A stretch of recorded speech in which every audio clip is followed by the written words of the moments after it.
मांग संख्या 29 से आपने विचार रखने का मौका दिया, धन्यवाद। मैं आपके माध्यम से 2-3 बातें निवेदन करना चाहूँगा कि कोरोना काल के दौरान जीवन सबसे महत्वपूर्ण था इंसान का।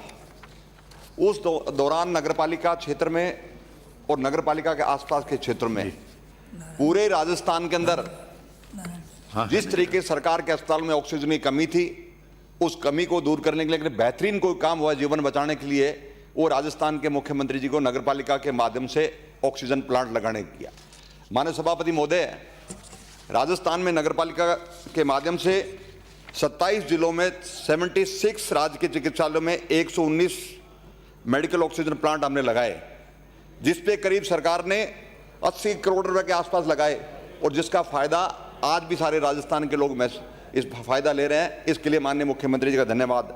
मैं आपसे निवेदन करना चाहूँगा कि इंदिरा गांधी शहरी क्रेडिट कार्ड योजना, निश्चित तौर पे भय का वातावरण बना हुआ था, रोजगार था नहीं। उस दौरान जो फैसला किया गया सरकार ने जनता के हित को देखते हुए कि 50-50 हज़ार रुपये का जो ऋण था बेरोजगारों को दिया जा रहा है, वो महत्वपूर्ण फैसला था। रोटी नसीब नहीं हो रही थी, धंधा नहीं था, सारा कुछ धंधे बंद हो गए थे। खास करके जो दस्तकारी लोग थे, जिनके हाथ से काम करने वाले लोग थे, उनकी हालत बहुत ज़्यादा खराब थी। एक मानवीय दृष्टिकोण अपनाते हुए मुख्यमंत्री ने जो फैसला किया, वो फैसला भी काबिल तारीफ है। और अभी से सिरोही से आने वाले हमारे साथी कह रहे थे कि सरकार ये बताए कि कितने लोगों ने अप्लाई किया। मैं आपके माध्यम से निवेदन करूंगा, अब तक 1.4 लाख लोगों ने बैंक के माध्यम से आवेदन किया है इस लोन के लिए। जो आवेदन हो चुका है, जो आवेदन लोगों के पास हो चुका है, जो लोन, इसलिए मैं मुख्यमंत्री जी का धन्यवाद करना चाहूँगा। और मैं माननीय मंत्री जी हाउस में बैठे हुए हैं, RUDF का जो फंड जो बंद कर दिया गया था, उसको वापस उन्होंने चालू कर दिया गया, इसके लिए मुख्यमंत्री जी का धन्यवाद। माननीय सभापति महोदय, मैं आपके माध्यम से निवेदन करना चाहूँगा, मंत्री जी हाउस में बैठे हुए हैं, पहली दफ़ा नगरपालिका क्षेत्र में, JDA के क्षेत्र में, नगर निगम के क्षेत्र में से जो सरकार के प्लॉट जो अलॉटमेंट किए जाते थे, जो अलॉट किए जाते थे, उनको चेंज कर दिया जाता था, कोई पूछने वाला था नहीं उनका। और पहली बार मंत्री जी ने अपने स्तर पर जो फैसला किया कि 6% ब्याज के साथ हम उसकी रकम लौटाएंगे, अगर रकम नहीं लेगा तो उसके बराबर का हम प्लॉट देंगे। उसमें 3 प्रावधान किए गए, जैसा प्लाट वैसा का वैसा उसको प्लाट दूसरी जगह हम दे सकते हैं। अगर कोर्ट में मामला पेंडिंग है तो पहले एफिडेविट फाइल करना पड़ेगा, कोर्ट से विड्रॉ करेगा केस को, ताकि उसको कंपनसेट किया करे। ये महत्वपूर्ण फैसला है, ये छोटा फैसला नहीं है। लंबे समय तक लोग चिल्लाते रहते थे कि हमने प्लॉट अलॉटमेंट और सरकार की तरफ से, और उस प्लॉट की पोजीशन उसको मिलता नहीं था। ये बहुत महत्वपूर्ण फैसला है। माननीय सभापति महोदय, मैं निवेदन करना चाहूँगा आपसे कि जिस तरीके से शहरों की आबादी बढ़ रही है, ये सरकार के लिए चिंता का विषय है। और ये बहुत महत्वपूर्ण डिपार्टमेंट है कि हर गांव का आदमी शहर की तरफ दौड़ना चाह रहा है। शहर के अंदर सारी फैसिलिटी होती है, स्कूल होता है, कॉलेज होता है, और जितनी नगरीय सुविधाएं होती हैं, स्विस एमिनिटीज होती हैं, वो शहर में ज़्यादा बेटर होती है। इस पलायन को रोकना बहुत महत्वपूर्ण काम है। सरकार इस पर कोई ना कोई विचार करे, ताकि गाँव से जो माइग्रेंट होकर लोग शहर में लोग आ रहे हैं, वो कहीं ना कहीं रुके, तब जाके नगरीय जो व्यवस्था उसको ज़्यादा बेहतर तरीके से कर पाएंगे। माननीय सभापति महोदय, मैं आपसे माध्यम से निवेदन करना चाहूँगा कि प्रशासन शहरों के संग जो अभियान था, वो निश्चित तौर पे बहुत बड़ा अभियान था।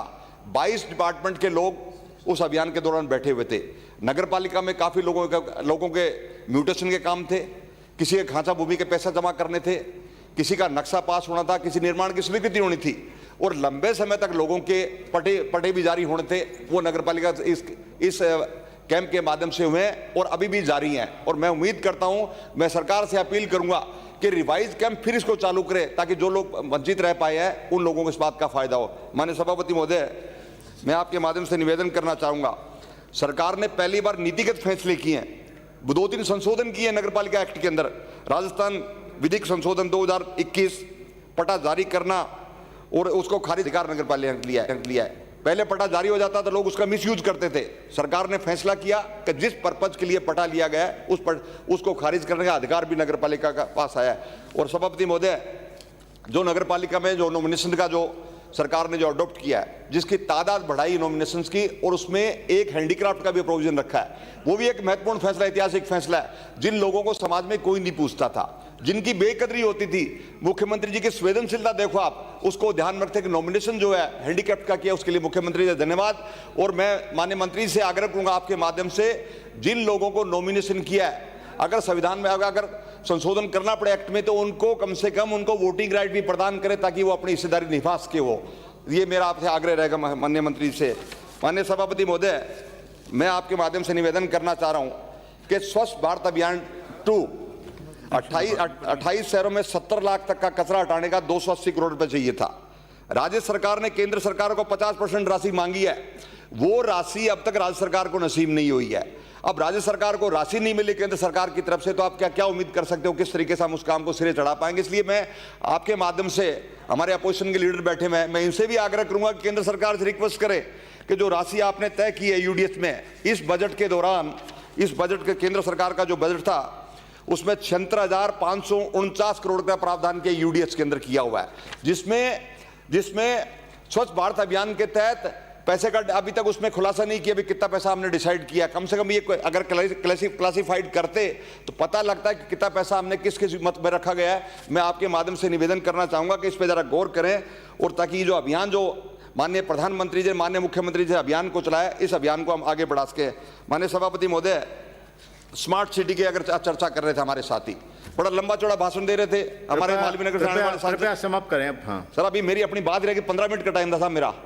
वो टाइम आपका रिवाइज हो गया। आप आपने अपना टाइम ले लिया, टाइम रिवाइज हो गया, आप प्लीज समाप्त। नहीं, मेरे क्षेत्र की मांगे सब करिए, बात करिए, कंटिन्यू करिए आप। नहीं, मैं मुझे 15 मिनट का टाइम डिसाइड किया गया साहब। कंटिन्यू करें, आप कंटिन्यू करें, बोले।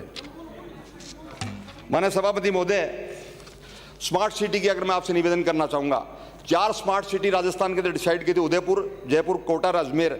72% काम उदयपुर में हुआ, 27% काम सबसे कम जयपुर के प्रोजेक्ट के दौरान, 40% कोटा में, 55% अजमेर में। उदयपुर में 72% काम हुआ है। इसके बारे में गौर करने की बात है, उदयपुर में 72 क्यों हुआ है? क्योंकि केंद्र सरकार ने स्मार्ट सिटी का पैसा रोक लिया गया है, ये काम धीमे हो गए। इसलिए केंद्र सरकार ने जो घोषणा करी थी बजट में वाई तो ले ली है, लेकिन फिजिकल जमीन पे उतारने के लिए, काम करने के लिए केंद्र सरकार ने पैसा रोक लिया है। इसलिए बहुत ही चिंता की बात हुई, बहुत चिंता की बात है। माननीय सभापति महोदय, खास करके राजस्थान के सरकार ने जो हमारी SC ST की जो कॉलोनीज थे, जहाँ लाइटें नहीं होती थी, अंधेरा होता था, कोई जाता नहीं था रात को, और अक्सर क्राइम होते थे, सरकार ने प्राथमिकता के आधार पर बिजली, पानी और स्ट्रीट लाइट की जो सुविधाएं जो विकसित करने का जो मंशा जाहिर करी है, 8,962 स्ट्रीट लाइट लगवाई जाएंगी, जिसमें 31 किलोमीटर सड़कों की मरम्मत भी कराई जाएगी। 51.81 किलोमीटर की नवीन सड़क भी निर्माण कराई जाएगी। ये मुख्यमंत्री जी का फैसला है, इसलिए मैं मुख्यमंत्री जी का धन्यवाद करना चाह रहा हूँ। माननीय सभापति महोदय, 1 लाख से कम जनसंख्या वाले शहरों में जोनल और सेक्टर डेवलपमेंट प्लान जो अनिवार्य नहीं होगा, ये भी बहुत बड़ा फैसला, क्योंकि छोटे छोटे शहर है, प्लान कोई है नहीं सरकार के पास में। तो ये जो फैसला किया है, ये निश्चित तौर पे फैसले की तारीफ की जानी चाहिए, और अधिनियम 2009 में हमने इसमें संशोधन भी किया है। माननीय सभापति महोदय, मैं मुख्यमंत्री जी का धन्यवाद करना चाह रहा हूं आपके माध्यम से। जो मल्टी स्टोरी जो फ्लैट थे, उसमें 2% की स्टैंप ड्यूटी की पिछली बार रियायत दी गई थी, उसको मुख्यमंत्री ने संवेदनशीलता देखते हुए जनता की, उसको 31 मार्च 2023 तक बढ़ा दिया गया है। ये काबिल तारीफ है। जो सड़कें हमने दी है, 40 किलोमीटर, 25 किलोमीटर, वो भी एक अच्छी बात है, उसमें क्षेत्र का विकास होगा। खास करके जो रिट के एग्जाम देने वाले बच्चे थे, सरकार ने उनको भी निःशुल्क भोजन उपलब्ध कराया इंदिरा रसोई के माध्यम से। ये भी एक अच्छा कदम है, एक सामाजिक तौर पे बहुत बड़ा काम है। लॉकडाउन के दौरान जो लोग बेचारे गरीब लोग थे, उनको भी हजारों की तादाद में पैकेट बांटे गए ताकि वो भूखे नहीं सोए। मुख्यमंत्री का सपना है कि राजस्थान में कोई भूखा नहीं सोए, उसको ध्यान में रखते मुख्यमंत्री जी ने फैसला किया। माननीय सभापति महोदय, मेरी विधानसभा क्षेत्र के 2-3 जो महत्वपूर्ण मसले हैं जिनके मैं आपसे निवेदन करना चाहूंगा कि सादुलसर नगर पालिका में, मैं पिछली बार भी मैंने निवेदन किया था, आज तक उसका रिकॉर्ड नहीं है जमीन का। पता नहीं कहां रिकॉर्ड है, कहां गायब है। आज तक सरकार इस मामले में कोई कार्रवाई नहीं की गई। आपके माध्यम से मेरा निवेदन है, कम से कम सरकार का रिकॉर्ड तो उपलब्ध कराए। जैसे सादुलसर नगर पालिका की स्थिति है, बागी नगर पालिकाओं की ये स्थिति है। सरकार कोई ना कोई रास्ता निकाल के, कोई स्ट्रॉन्ग रूम बढ़ा के कम रिकॉर्ड तो उपलब्ध कराए, जो जरूरत पड़े सरकार उसका इस्तेमाल कर सकती है। सभापति महोदय, सादुलसर नगर पालिका में STF लगाने की कृपा करें। PhD विभाग के माध्यम से जो 2 और टैंक बनने हैं, उनका पटा अभी तक नहीं दिया गया, क्योंकि शहर की आबादी ज्यादा हो गई है, 60,000 के आसपास आबादी हो गई है। 2 और टैंक बनने हैं, सरकार उसमें नगर पालिका पटा नहीं दे रही है। मैं आपके माध्यम से निवेदन करना चाहूंगा कि वो पटे भी कम से कम मिले PhD डिपार्टमेंट को, ताकि हम उस पर काम कर सकें। शहर में आवारा पशुओं की बहुत बड़ी समस्या है। भयंकर समस्या आवारा पशुओं की थी। आए दिन एक्सीडेंट होते हैं, आए दिन एक्सीडेंट होते हैं। सरकार ने नंदीसाला की तो घोषणा करी है, लेकिन कम से कम इस नगर पालिका क्षेत्र में कोई ना कोई रास्ता इसका निकालना चाहिए। माननीय सभापति महोदय, मैं आपके माध्यम से निवेदन करूंगा कि ऐसी वर्गों के लिए जो भर्ती खोली गई थी नगर पालिका में, सफाई कर्मचारी की भर्ती खोली गई थी, उस पर दूसरा आदमी भर्ती हो गया। सफाई का काम नहीं हो रहा, कोई और आदमी बैठा हुआ है। इसकी भी सरकार जांच करे कि वास्तव में जिस काम के लिए भर्ती खोली गई थी वो काम हो रहा है या नहीं हो रहा है। इस पर कम से कम जांच बैठानी चाहिए। अगर कोई व्यक्ति गलत तरीके से गलत सर्टिफिकेट दे के आ गया या दूसरे काम में लगा तो उसको मूल काम पे वापस भेजना चाहिए। ये आपके माध्यम से निवेदन कर रहा था। माननीय सभापति महोदय, मास्टर प्लान की अगर मैं बात करूं, लंबे समय तक गंगानगर शहर के 3 बारी मास्टर प्लान बदल दिए गए। अभी पता नहीं किसकी वजह से बदले जा रहे हैं। चारों तरफ शहर में अतिक्रमण हो रहा है, सरकार को रेवेन्यू का लॉस हो रहा है, आए दिन नई कॉलोनी बस रही है और वो जनप्रतिनिधि के लिए एक आफत बनती जा रही है। मैं आपके माध्यम से मांग करता हूं कि सरकार उसकी जांच कराए। माननीय सभापति महोदय, नगर पालिका क्षेत्र में नगर पालिका भवन के ऊपर दुकानें बनी हुई है, ऊपर छत का राइट नहीं है मालिकाना। दुकानदार पैसा भी देना चाह रहे हैं, लीज भी देना चाह रहे हैं, लेकिन स्थानीय नगर पालिका प्रशासन की तरफ से इसमें कोई कदम नहीं उठाया जा रहा। मैं आपके माध्यम से निवेदन करूंगा कि सादुलशहर नगर पालिका की जो दुकानें हैं, जहां बिल्डिंग बड़ी हुई नगर पालिका की, वो ऊपर का जो है, जो छत का जो राइट है, वो कम से कम दुकानदारों को मिलना चाहिए। माननीय सभापति महोदय, एक मैं निवेदन करना चाहूँ, मेरी विधानसभा क्षेत्र के 4 पंचायतें हैं, वो पंचायतें में कॉलोनी बस गई है। पंचायतों के पास पैसा नहीं है, उनको सीवरेज भी चाहिए, स्ट्रीट लाइट भी चाहिए, पार्क भी चाहिए। ना नगर परिषद अपना मान रही है, ना यूआईटी उनको मान रही है। कृपा करके इनका कोई ना कोई रास्ता निकाले। सद्भावना नगर, शालीमार बाग, गुलाबी बाग, 8Z और अंबिका एनक्लेव, ये गंगानगर के चारों तरफ बसे हुए हैं। ये ना तो नगर पालिका क्षेत्र में पंचायत का पार्ट है, पंचायत के पास डेवलपमेंट का पैसा नहीं है। मैं आपके माध्यम से निवेदन करूंगा, सरकार से दरखास्त करें और इसका करें। एक आखिरी बात कहना चाहूंगा। मालवीय नगर से आने वाले हमारे साथी चले गए, वो मेट्रो के बारे में राय दे रहे थे।